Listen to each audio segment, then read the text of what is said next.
단종 시대를 살펴보지요. 문종의 뒤를 이어 단종이 12세에 즉위하는 데 있어서는 안 될 비극이 애석하게도 벌어집니다. 단종은 어렸을 때 세종에게 총명함을 인정받았습니다.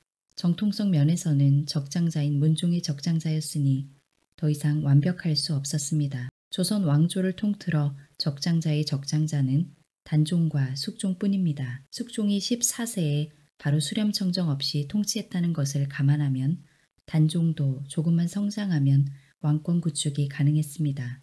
그런데 단종은 그 몇 년간 수렴청정을 해줄 어머니와 할머니가 없었습니다. 어머니가 단종을 낳고 바로 사망했거든요. 어머니가 없어도 할머니인 소원왕후가 있었다면 아무 걱정이 없었겠죠. 소원왕후는 조선 역사에서 최고의 왕후로 평가되는 현명한 사람이었으니 단종의 든든한 후견인이 되었을 겁니다. 그러나 소원왕후도 먼저 세상을 떠난 상태였습니다. 성종이 13세에 왕위에 올랐으나 할머니의 수렴청정을 거친 후에 무난하게 통치한 것과 비교됩니다. 단종 즉위 초의 주요 결정은 대신인 황부인 김종서가 맡았습니다.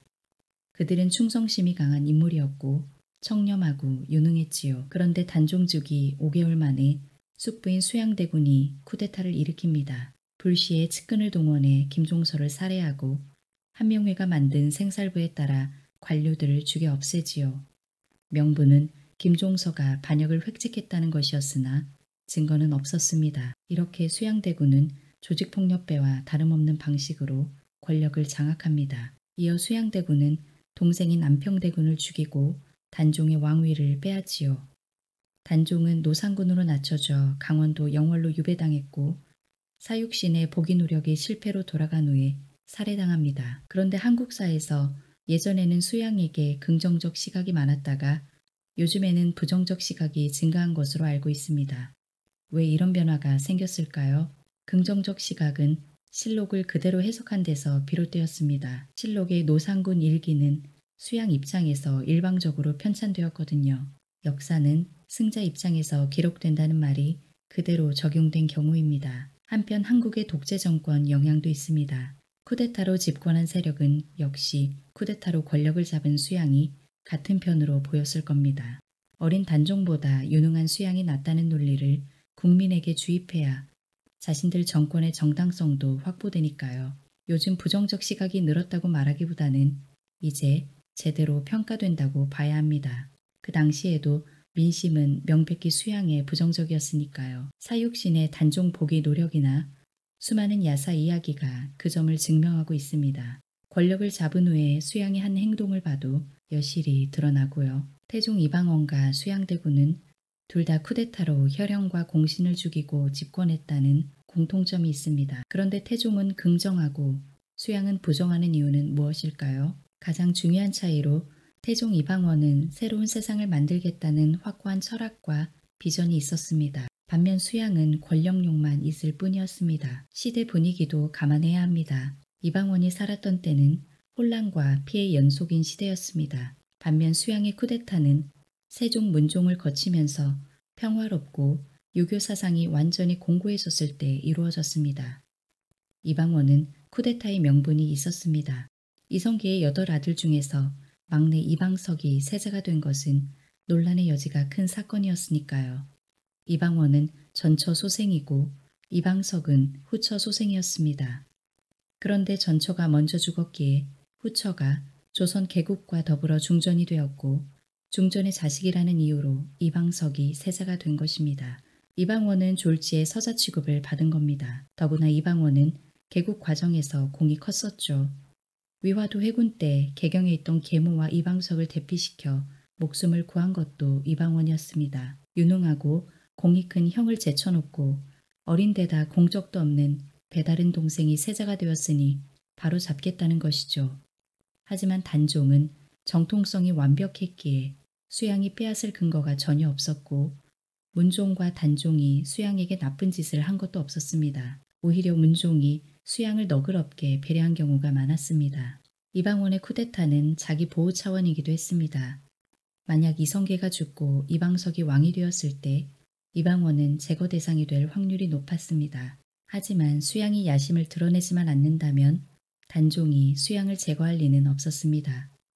단종은 할아버지 세종이 친형인 양녕대군을 감싼 것을 알고 있었고 문종이 수양에게 잘해준 것도 알고 있었으니까요. 조카의 옥좌를 빼앗은 대표적 사례로 신라 헌덕왕, 고려 숙종, 명나라 영락제, 잉글랜드 리처드 3세가 있습니다. 하지만 고려시대는 형제 상속도 보편화되어 있다는 점을 감안해야 합니다.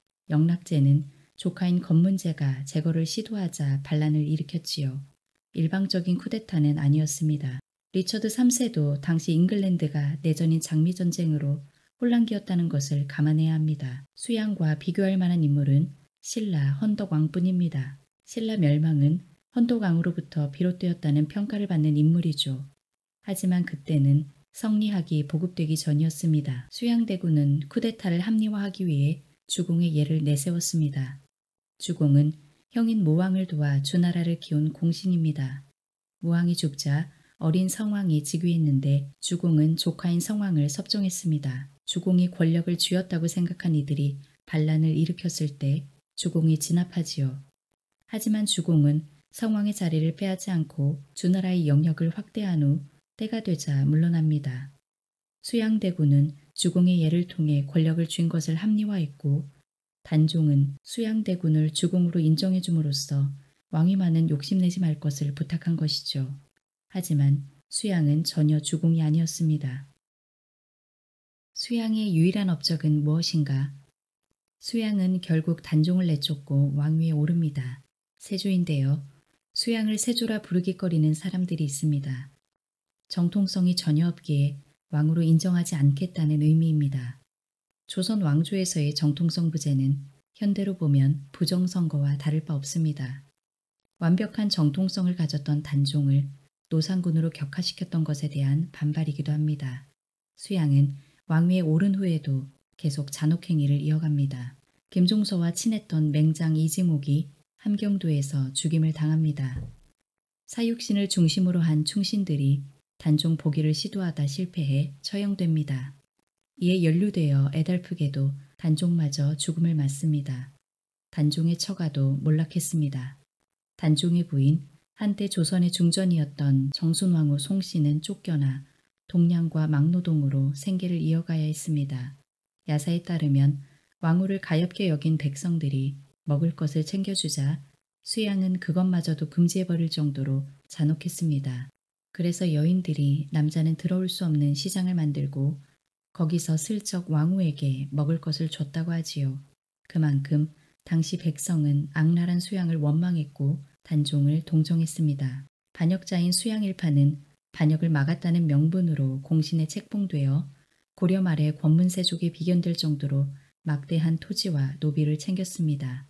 세종 때부터 국가에 헌신했던 충신들의 가족이 재산을 빼앗기고 노비가 된 것이지요. 착한 이가 고통받고 악당이 호의호식하는 나쁜 사례가 역사에 끼친 영향은 보이지는 않지만 매우 크겠지요. 이제 반대로 수양의 업적을 한번 살펴보죠.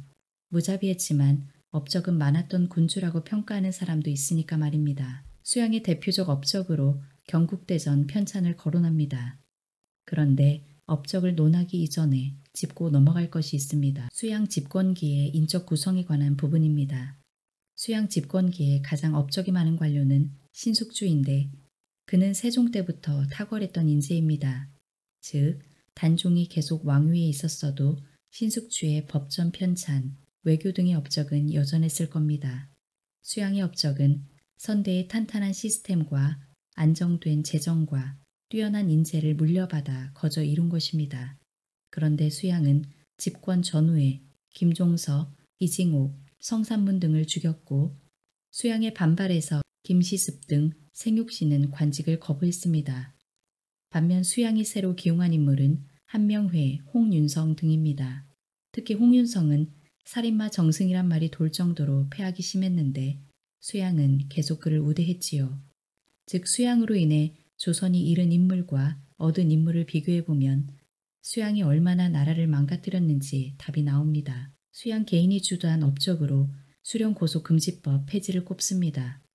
하지만 말했듯이 이 법은 초기에는 단점 못지않게 필요성도 많은 법이었습니다.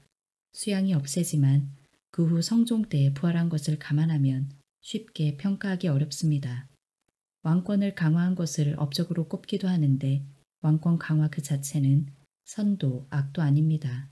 왕권을 어떻게 썼느냐에 따라 태종이 되기도 하고 연산군이 되기도 하니까요. 반면 잘못한 것은 너무 분명합니다. 수양 집권기에 훈구파를 형성한 권신들은 온갖 횡포를 일삼았습니다. 양민이 권신의 횡포를 견디다 못해 스스로 노비로 들어가는 현상이 벌어졌고 이는 조선 중기에 노비 비율 증가의 원인이 됩니다. 수양은 철저히 권신의 폐악질을 보호했지요. 수양의 통치는 패거리, 조폭 통치였습니다. 수양의 왕권 강화는 조폭 두목의 막강함에 눌려 신하의 바른말이 위축된 것입니다. 태종이 공신 세력을 눌러서 백성을 편하게 만들었던 것과 정반대였습니다. 그 외에도 잘못한 일이 많습니다. 집현전을 없애버렸고 경연을 폐지했습니다. 경연은 왕이 신하들과 함께 공부하는 것으로 조선왕은 경연을 통해 식견을 갖출 수 있었습니다. 또한 그 자리는 왕에 대한 비판의 자리이기도 했습니다. 역사 속 성군의 덕행을 공부하면서 왕에게 바른 자세를 권했고 폭군에 관해 공부하면서 왕의 그릇된 모습을 질색했던 것이죠. 혹자는 경연이 유교 이념에 추중했다고 비판하는데 기독교에서 예배나 이슬람교에서 하루 5번씩 기도하는 것을 생각하면 문제될 사안이 아닙니다. 그런 경연을 수양은 폐지해버렸습니다. 흔히 수양이 부국강병을 추진했다고 하는데 그것도 오류입니다. 수양이 여진족을 토벌할 수 있었던 것은 문종이 세자 시절에 워낙 무력을 증강해 놓았기 때문이었습니다. 오히려 수양은 창기병을 군기병으로 바꾸는 등 군대 운영 방식을 대폭 고쳤는데 그게 국방을 약화시켰습니다. 조선 초기에 탄탄했던 문무가 동시에 꺾이기 시작한 것입니다. 태종에서 문종까지 노력으로 국가 재정을 확보한 조선 왕조는 막대한 공물을 비축하는 여유를 갖게 되었습니다. 전쟁과 기근에 대비한 것인데요. 당시 비축량은 인구 비율로 세계 최고 수준이었습니다. 세종 28년에는 전년도 백성들에게 273만 8천여 석을 나눠주고도 남아있는 미국이 591만 2천여 석에 달했습니다. 이렇게 보면 수양이 잘한 것은 지방관리밖에 없습니다. 수양은 아내 정의왕후와 화목했고 정의왕후가 훗날 성종 시절에 수렴청청했던 자성대비입니다. 수양은 자식에게도 무난한 아버지였습니다. 아들 예종이 신하의 반대에도 불구하고 아버지를 세조로 높인 것을 봐도 말이죠. 제가 보기엔 수양 최고의 업적은 국문학에 엄청난 소재를 남겨준 것 같습니다. 사육신의 절개를 다룬 문학작품이 여러 창작되었지요. 세종이 감탄했던 천재소년 김시습은 수양에 분개해서 벼슬을 포기하고 강산을 떠돌면서 한국 최초의 소설 금오신화를 쓰기도 했지요. 그런데 왜 세조는 종이 아닌 조가 붙은 겁니까? 우리가 통상적으로 알고 있는 왕의 명칭은 사망한 후에 바치는 묘호입니다. 중국의 경우 조는 개국한 황제나 그에 준하는 업적을 가진 사람에게만 붙기 때문에 왕조의 한두 명뿐입니다. 주요 국가를 보면 당, 송, 요, 금은 창업군주만 조를 받았고 한나라, 명나라, 원나라는 2명, 청나라는 3명만 받았습니다. 고려에도 태조 왕건에게만 조를 붙였습니다. 한나라의 세조는 광무제입니다. 전한이 왕망에게 멸망했는데 광무제 유수가 다시 후한을 세웠지요. 유수는 왕망과의 싸움에서 1만여 군대로 40만 대군을 무너뜨리는 대승을 거두기도 했습니다. 황제에 오른 후에 국가 경제를 튼튼히 하고 국방도 탄탄히 했지요. 그 업적이 전한을 세운 고조를 능가하기에 세조라는 묘호를 받기 부족함이 없었습니다. 청나라의 세조는 순치제인데 만주에 있던 청나라는 순치제 때 중원을 정복하여 중국 전체를 지배하는 국가로 거듭납니다. 순치제가 어렵기에 직접 이룬 업적은 아니지만 재위기간에 있었던 일이니까 높여준 것이지요. 원나라에서는 칭기즈칸을 태조로 올렸기에 쿠빌라이는 세조가 되었습니다. 쿠빌라이는 몽골 제국의 중국 지역을 통치하면서 국호를 원나라로 정하고 토대를 닦은 황제이지요. 그 외에 조비, 사마염, 북연 등 창업군주가 세조를 묘호로 받았는데요. 자신의 선조를 이미 태조, 고조로 추존했기에 세조를 받았던 것이지요. 정리하면 세조는 창업군주 수준의 업적을 이룬 군주에게 바치는 극존칭 묘호였던 겁니다. 하지만 예외가 있었는데 수나라 양제와 북제의 고담입니다. 둘 다 친족을 살해한 폐륜 황제였습니다.